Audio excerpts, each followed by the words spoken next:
ತುರ್ತಾಗಿ ಪತ್ರಿಕಾಗೋಷ್ಠಿಯನ್ನು ಕರೆದಂಥ ವಿಚಾರ ಅರಸೀಕೆರೆ ನಗರಕ್ಕೆ 1181 ಮನೆಗಳನ್ನು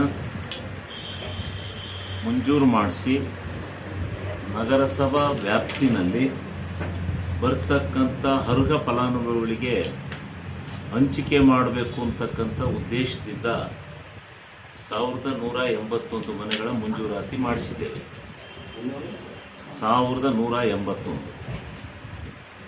ಅದರಲ್ಲಿ ಇವತ್ತು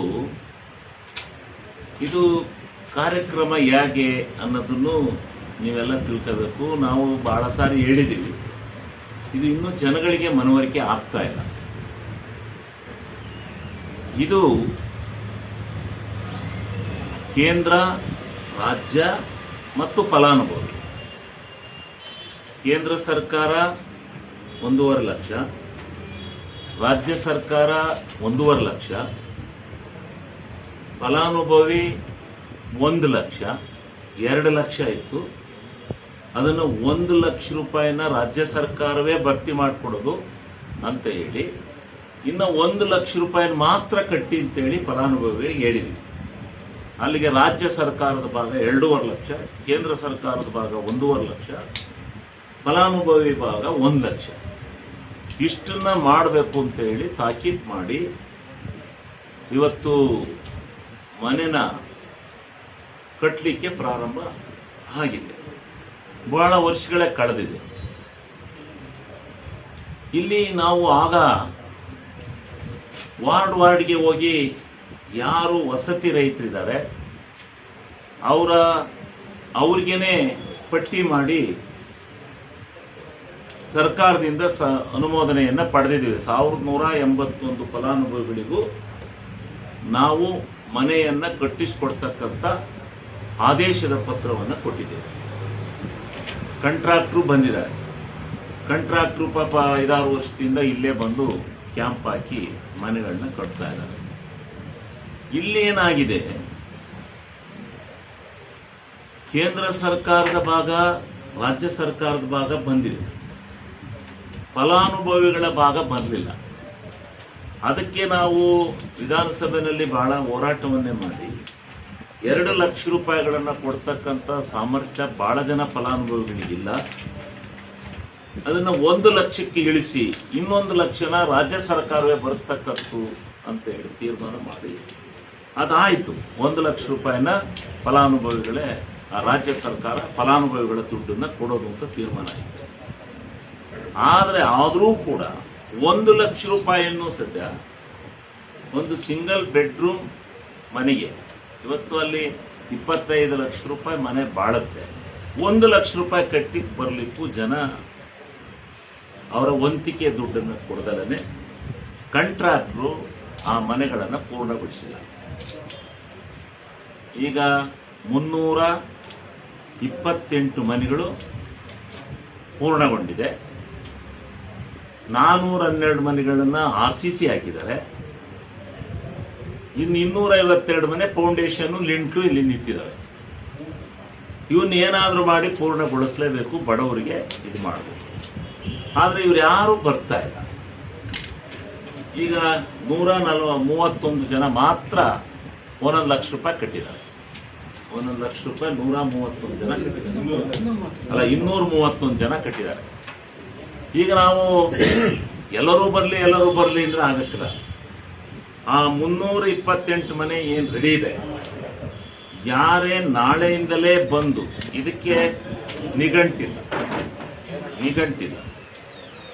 ಯಾರು ಬೇಕಾದರೂ ಬಂದು ಆ 1181 ಫಲ ಪಟ್ಟಿಗಳಲ್ಲಿ ಯಾರಿದ್ದಾರೆ, ಅವನು ಯಾರು ಅರ್ಹ ಇದ್ದಾನೆ, ಆ ಫಲಾನುಭವಿ 1,000 ರೂಪಾಯಿನ ವಂತಿಕೆಯನ್ನು ಕೊಟ್ಟರೆ, 1 ಲಕ್ಷನ ವಂತಿಕೆ ಕೊಟ್ಟರೆ ಆ ಫಲಾನುಭವಿಗೆ ಮುಂದಿನ ಸೋಮವಾರ, ನಾಳೆ ಇಲ್ಲ ನಾಳೆಗೆ 8 ದಿವಸಕ್ಕೆ ನಾವು ಆ ಮನೆಗಳಿಗೆ ಆ ಫಲಾನುಭವಿಗಳೆಲ್ಲ ಈಗ 231 ಜನ ಏನು ದುಡ್ಡು ಕಟ್ಟಿದ್ದಾರೆ 1,000 ರೂಪಾಯಿ, ಅವರು ದಿವಸ ಅಲ್ಲ 1 ಲಕ್ಷ ರೂಪಾಯಿ, ಅವ್ರು ದಿವಸ ಬಂದು ಅಲ್ಲಿ ನಮಗೆ ಮನೆ ಬಾಡಿಗೆನೂ ಕೊಡ್ತಾ ಇದ್ದೀವಿ, ನಾವು ಈ ಕಡೆ ದುಡ್ಡು ಕಟ್ಟಿದ್ದೀವಿ, ನಮಗೆ ಮನೆ ಹ್ಯಾಂಡ್ ಓವರ್ ಮಾಡಿದ್ದ ಇದ್ದಾರೆ. ನಾವಿನ್ನು ಕಾಯಕ್ಕೆ ಹೋಗಲ್ಲ. ನಾವು ಅವತ್ತೇ ಹೇಳಿದ್ದೀವಿ ತೀರ್ಮಾನನ.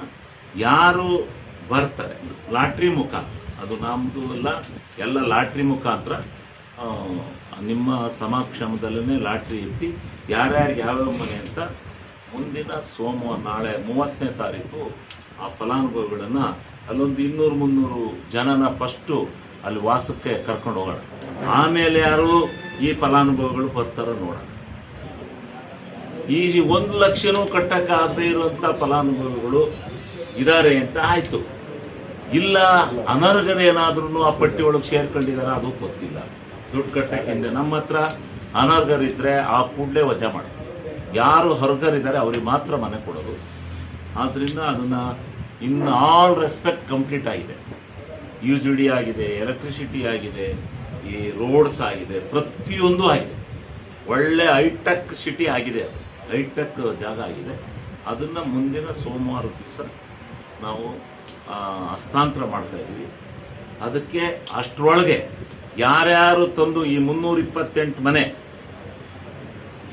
ಇದೊಂದು ನೀವು ಒತ್ತಿ ಬರೀಬೇಕು. 1181 ಪಟ್ಟಿನಲ್ಲಿ ಯಾರೇ ಫಲಾನುಭವಿ ಇದ್ದು ಬಂದು 1 ಲಕ್ಷ ರೂಪಾಯಿನ ಕಟ್ಟಿದ್ರೆ ಅವನಿಗೆ ಇನ್ನು 100 ಮನೆ ಇದಾವೆ ನಮ್ಮ ಹತ್ರ ಈಗ ರೆಡಿ ಇರೋದು ಎಲ್ಲ. ಇನ್ ಆಲ್ ರೆಸ್ಪೆಕ್ಟ್ ಕಂಪ್ಲೀಟ್ ಆಗಿರೋ 100 ಮನೆ ಇದೆ.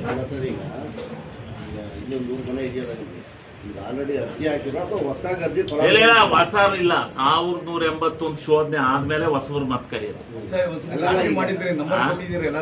ಎಲ್ಲಾರ್ಗು ಲಾಟ್ರಿ ಕೊಟ್ಟು ಅದರಂತೆ ಅವ್ರು ಬರ್ಲಿಲ್ಲ, ದುಡ್ಡು ಕಟ್ಟಲಿಲ್ಲ, ಅವ್ರು ಕ್ಯಾನ್ಸಲ್. ಅವು ದುಡ್ಡೇ ಕಟ್ಟಿಲ್ವಲ್ಲ ಅವರು. ಫಲಾನುಭವಿ ದುಡ್ಡು ಕಟ್ಟೋದು ಇದ್ರೆ ಅವ್ರಿಗೆ ಮನೆ ಕೊಡಕ್ ಹೊಸದಾಗಿ ಲಾಟ್ರಿ ಮಾಡ್ತೀವಿ. ಅವತ್ತು ಯಾರ್ಯಾರಿಗೆ ಯಾವ ಮನೆ 231 ಜನ ಯಾರು ದುಡ್ಡು ಕಟ್ಟಿದ್ದಾರೆ ಅವ್ರನ್ನ ಮನೆ ಗೃಹ ಪ್ರವೇಶ ಮಾಡಿಸ್ತೀವಿ. ಅವತ್ತೆಲ್ಲರೂ ಗೃಹ ಪ್ರವೇಶ 231 ಮನೆದು. ಇನ್ನ 100 ಮನೆ ನಮ್ಮ ಹತ್ರ ಇದೆ, 100 ಚಿಲ್ಲರೆ. ಯಾರಾದರೂ ಬಂದು ಅಷ್ಟರೊಳಗೆ ನಾನು ಕಟ್ತೀನಿ, ನಾವು ಆಪ್ಷನ್ನು ಲಾಟ್ರಿ ಬಂದವರಿಗಿಲ್ಲ. 1181 ಜನ ಪಟ್ಟಿಲಿ ಯಾರಿದ್ದಾರೆ ಅನುಮೋದನೆ ಆಗಿರ್ತಕ್ಕಂಥವ್ರು, ಅವರಲ್ಲಿ ಯಾರೇ ಬಂದು 1,000 ರೂಪಾಯಿ ಕಟ್ಟಿದ್ರು, 1 ಲಕ್ಷ ರೂಪಾಯಿ ಕಟ್ಟಿದ್ರು, ಅವ್ರಿಗೆ ಅವತ್ತು ಕೀ ಕೊಡ್ತೀವಿ. ಅವತ್ತು ಅವ್ರಿಗೆ ಕೀ ಕೊಡ್ತೀವಿ. ಇವರು ಈ ಏನು ಫಲಾನುಭವಿಗಳಿದ್ದಾರೆ ಇವ್ರು ಎಲ್ಲರೂ 1 ಲಕ್ಷ ರೂಪಾಯಿ ದುಡ್ಡನ್ನ ಇವ್ರು ವಂತಿಗೆನ ಕಟ್ಟಿಬಿಟ್ರೆ ಇವ್ರು ಅರ್ಥ ಮಾಡ್ಕೋಬೇಕು. 2 ಲಕ್ಷ ರೂಪಾಯಿ ಇತ್ತು, ನಾನೇ ಹೋರಾಟ ಮಾಡಿ ಇದು ಸ್ಕೀಮ್ ಫೇಲ್ ಆಗುತ್ತೆ, 2 ಲಕ್ಷ ರೂಪಾಯಿ ಕೊಡೋಕ್ಕೆ ಬಹಳ ಜನಕ್ಕೆ ಶಕ್ತಿ ಇಲ್ಲ, 1 ಲಕ್ಷ ರೂಪಾಯಿ ಮತ್ತೆ ನಾವು ಕೊಡೋಣ ಅಂತೇಳಿ 1 ಲಕ್ಷ ರೂಪಾಯಿನ ಮಾಡ್ಕೊಬಂದು ಇವ್ರನ್ನೆಲ್ಲ ಮೆಂಬರ್ ಆದಾಗ ನಾವು ಕರೆದು 1 ಲಕ್ಷ ರೂಪಾಯಿನ ನಾವೇ ಕೊಡ್ತೀವಿ, ನೀವು ಮಾಡಿ ಅಂತೇಳಿ ಹೇಳಿದೆ. ಆದರೆ ಮಾಡಲಿಲ್ಲ, ಇನ್ನೂ ಕೊಟ್ಟಿಲ್ಲ. ಇನ್ನೂ 800 ಜನ ಕಟ್ಟಬೇಕು. ಇದು ಮನ್ನಾ ಆಗುತ್ತೆ ಅಂತ ಕಾಯ್ತಾವ್ರೆ. 8 ಇದು ಹೋಗಿಲ್ಲ, ಇದೊಂದು ಲಕ್ಷ ಮನ್ನಾ ಆಗಲ್ಲ, ಇದಾಗಲ್ಲ. 1 ಲಕ್ಷ ಕಡಿಮೆ ಮಾಡಿಸಿದ್ವಿ ನಾವು. 1.5 ಲಕ್ಷ ಕೇಂದ್ರದ್ದು, 1.5 ಲಕ್ಷ ನಮ್ದು, 2 ಲಕ್ಷ ನಮ್ದು. ನಾವು 3.5 ಲಕ್ಷ ಕೊಟ್ಟಿದ್ವಿ. ಇವ್ರು 1 ಲಕ್ಷ ಕೊಟ್ರೆ 4.5 ಲಕ್ಷಕ್ಕೆ 25 ಲಕ್ಷ ರೂಪಾಯಿ ಮನುಷ್ಯರು. ಯಾವ ಜಾಗದಲ್ಲಿ ಸೈಟ್ ಇದೆ ಇವತ್ತು, ಎಷ್ಟು ಲಕ್ಷ ಅಂತ. ಯಾವುದೇ ಕಾರಣದಿಂದ ಮನ್ನಾ ಆಗಲ್ಲ. 1 ಲಕ್ಷ ಮನ್ನಾ ಹೆಂಗ ಆಗುತ್ತೆ? ಅಷ್ಟಾರು ಜವಾಬ್ದಾರಿ ಇರ್ಬೇಕಲ್ಲ. ಆದ್ರಿಂದ ಇದನ್ನ ಒಂದು ರಿಯಾಯಿತಿ ಏನ್ ಕೊಟ್ಟಿದೀವಿ ಅಂದ್ರೆ